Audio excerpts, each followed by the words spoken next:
বন্ধুরা, এটা তো গিনিদের বাড়ি। গিনির ঠাম্মি আর গিনি তো বাড়ির উঠোনে বসে আছে, আর গিনির হাতে তো একটা বইও আছে দেখছি।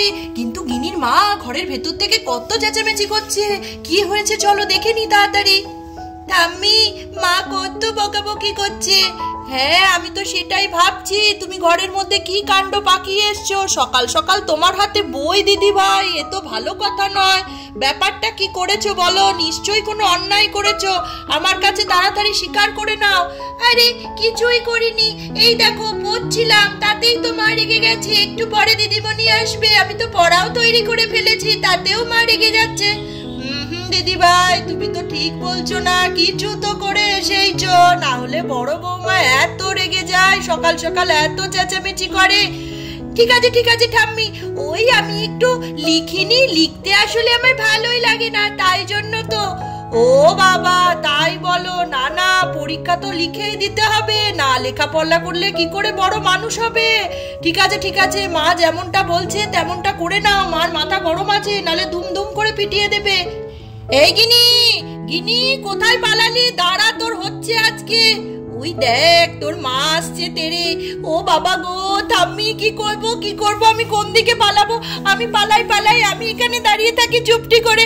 তুমি মার সাথে কথা বলো ঠাম্মি, মা যেন আমাকে না মারে। ও ঠাম্মি, ও ঠাম্মি, আমাকে বাঁচাও না। গিনি, এই গিনি, আমি ঠিক ধরেছি, ঠাম্মির কাছে এসে লুকানো হয়েছে। আজকে তোর পার নেই, অনেক দিন ধরে দেখে যাচ্ছি শুধু মুখে পড়া দেওয়া, লেখালেখির কোনো নাম নেই। বললে বলে পরে করে নেব, পর আর আসে না। আজ কতদিন হয়ে গেল, দিদিমণি আসুক তোর হচ্ছে। হ্যাঁ হ্যাঁ বড় বৌমা, শুনলাম দিদি ভাইয়ের কাছে। তুমি অত রাগারাগি করো না, দেখো আজকে বকাবকি করেছো, আমার দিদি ভাই আজ থেকে সব তুমি যেমনটি বলবে সব লিখে নেবে। না মা, এরকম অনেক দিন ধরে হচ্ছে, আমি অনেক বলেছি, কিছুতেই লাভ হচ্ছে না। আজকে দুঘা পিঠে পড়লেই দেখবেন সোজা হয়ে যাবে। না না বড় বৌমা, মেয়ে আমাদের খুব লক্ষ্মী, তুমি ওকে মেরো না। ঠিক আছে, আর একটা, এ দেখো বুড়ি মানুষটার মুখের দিকে তাকিয়ে আর একটা সুযোগ দাও। আজকে সকাল সকাল মেয়েটাকে মেরো না মা, ও লিখে নেবে, ও সব লিখে নেবে। ঠিক আছে মা, আপনি যখন সকাল সকাল এরকম করে বলছেন, আমি আজ ওকে মানলাম না, কিন্তু আমিও আজকে সারাদিন ওকে লক্ষ্য রাখবো, দেখবো কতক্ষণ লেখে। আজকে মিলি আসুক, মিলিকে সব কথা বলবো। এই এক সপ্তাহেও হাতির 5 পা দেখেছে। দাঁড়ান দাঁড়ান, ওর হচ্ছে। মারবো না ঠিকই, কিন্তু আমি নজর রাখতেও ছাড়বো না।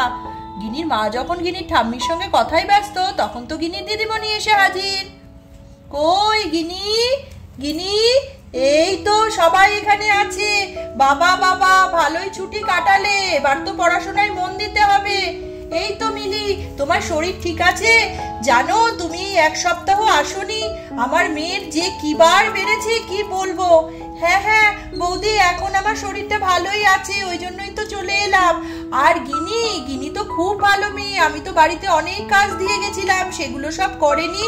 হ্যাঁ হ্যাঁ, মুখে সবই করেছে, কিচ্ছু লেখেনি। মেয়েকে লেখাতে পারছি না, এরকম করলে কি করে হবে বলো তো?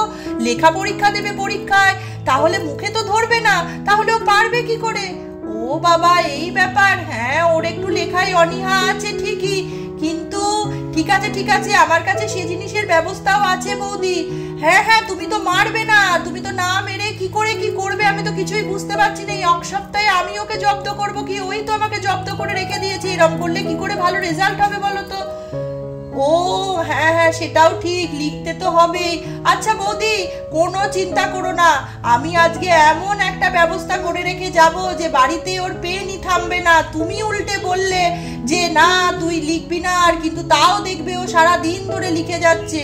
ও বাবা, হাসালে মিলি, এরকম কি হয় নাকি? তাই আমার মেয়ে একবার পেন পেন্সিল নিয়ে বসে না, সে নাকি সারা দিন লিখবে। দেখো দেখো, তুমি যদি করতে পারো আমি তো ধন্য হয়ে যাব।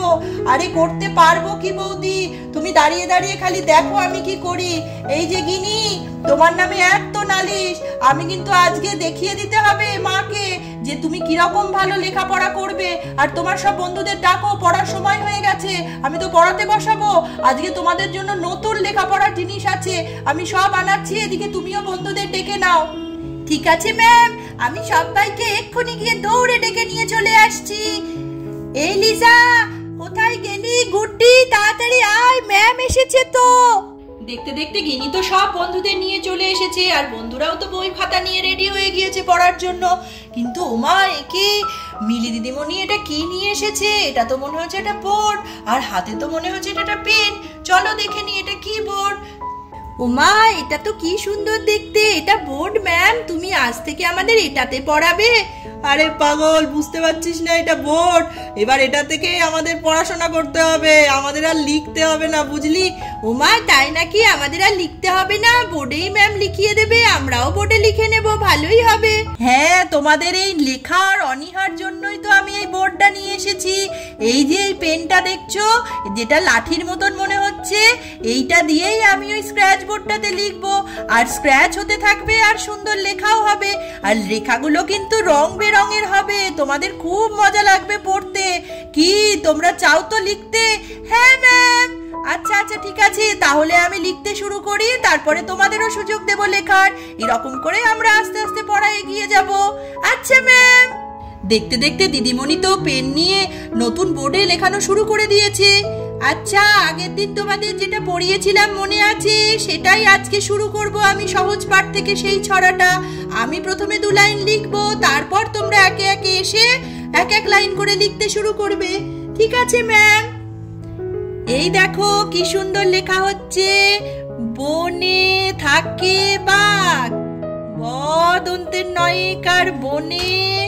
দেখেছো, খুব সুন্দর লেখা হচ্ছে। দেখেছো বনে এবার কি থাকে? থয়াকার কয়েকার। দেখেছো কত সুন্দর রং বেরঙের লেখা হচ্ছে। তোমাদেরও এরকম লেখা পড়বে, তোমরাও সুন্দর করে এসে লিখবে। বনে থাকে বাঘ, তাই তো? ঠিক বলছি আমি? হ্যাঁ ম্যাম, বনে থাকে বাঘ আর গাছে থাকে পাখি। আচ্ছা, ভেরি গুড। এই দেখো, বনে থাকে বাঘ। প্রথম লাইনটা আমরা কত সুন্দর রঙিন ভাবে লিখে ফেললাম। এবার আমরা দ্বিতীয় লাইনটা লিখবো। ও মা, কি সুন্দর বোর্ডটা, রঙিন লেখা হচ্ছে। আমার তো কি ইচ্ছা করছে লিখতে। ম্যাম, পরের লাইনটা আমি বলেছি, আমি তাহলে যাব? আমি কি যাব না নাকি? শুধু তুই যাবি। ম্যাম ম্যাম, পরের লাইনটা আমি লিখে দিই, গাছে থাকে পাখি। এই, তুই এরকম করে ঝগড়া করবি না তো। আমি দ্বিতীয় লাইনটা বলেছি, একে একে সবাই যাবে। আমি এর পরের লাইনটা লিখতে যাব, তারপরে তুই বলবি লাইন, তারপরে লিখতে যাবি। ম্যাম, আমি যাব। হ্যাঁ হ্যাঁ, চলে এসো। গাছে থাকে পাখি। ম্যাম, আমি দেখো কি সুন্দর লিখে নেব। এই দেখো, গাছে, গয়াকার ছয়কার গাছে। বাহ, কি সুন্দর লেখা হচ্ছে ম্যাম, আমার তো খুব ভালো লাগছে। আমি তো এরকম বোর্ড কখনো দেখিনি। ও মা, কি ভালো লেখা হচ্ছে। আমার তো মনে হচ্ছে ম্যাম সারা দিন এরকম করে লিখতেই থাকি। গাছে থাকে পাখি। ম্যাম, আমি কিরকম লিখছি বলো? খুব সুন্দর, তুমি তো খুব ভালো লিখে ফেলেছো। গাছে থাকে পাখি। কি মজা, কি মজা, আমার তো খুব ভালো লাগছে। আমি তো ঠিকঠাক লিখতেও পেরে গিয়েছি। আচ্ছা, বনে থাকে বাঘ, গাছে থাকে পাখি, এর পরের লাইনটা কি? পরের লাইনটা সানি তুমি বলবে বলছিলে, এর পরের লাইনটা বলে ফেলো। এ বাবা, পরের লাইনটাই তো মনে পড়ছে না ম্যাম। এবার কি হবে? তুমি একটু বলে দাও না, আমি লিখি। আরে, জলে থাকে মাছ। ম্যাম, আমি পেরেছি। তাহলে এবার আমি সুযোগ পাবো লেখার। একদম চলে এসো গুড্ডি। ম্যাম, আমি তাহলে লিখছি। হ্যাঁ, লেখো। জলে, বর্গীর জলয়কার। আমি তো জানি বানানটাও। জলে থাকে মাছ। কি মজা। সানির তো এদিকে খুব মন খারাপ করছে। গুড্ডি তো ওদিকে ওই লাইনটা পেরে গেল, পরের লাইনটাও তো সানির মনে পড়ছে না। দূর চাতা, আমার সঙ্গে এরকম হয়, পরের লাইনটাও তো মনে পড়ছে না। তাহলে কি হবে? আমি তো মনে হচ্ছে আর সুযোগ পাবো না। এই বোর্ডে ওরাই লিখবে, আমাকে আর লিখতে দেবে না, ভালো লাগে না। বাচ্চারা, তোমরা তো খুব সুন্দর করে লিখছো বোর্ডে। এরকমই আরো কয়েক লাইন যতদূর আমাদের হয়েছে তোমরা সবাই লিখবে, আর তারপর ছড়াটার বাকি অংশটা তোমাদেরকে পড়া দিয়ে যাব। ওটা তো বাড়িতে তোমাদের 2 বার লিখে আমাদের দেখাতে হবে। আর যদি আমাকে ঠিকঠাক কালকে দেখাতে পারো, তাহলে এই বোর্ডে আবার লেখার সুযোগ পাবে। আর যে লিখবে না বাড়িতে, সে কিন্তু এই বোর্ডে লেখারও সুযোগ পাবে না। এবার তোমরাই দেখো, রঙিন রঙিন লেখা বোর্ডে লিখবে না লিখবে না। হ্যাঁ ম্যাম, আমরা সবাই বাড়িতে সুন্দর করে দুবার করে লিখে রাখবো, আর তুমি এই বোর্ডটা কালও নিয়ে আসবে, আমাদের কালও লিখতে দেবে। হ্যাঁ ম্যাম, আমরা সবাই লিখে রাখবো। কি বৌদি, বিশ্বাস হলো তো?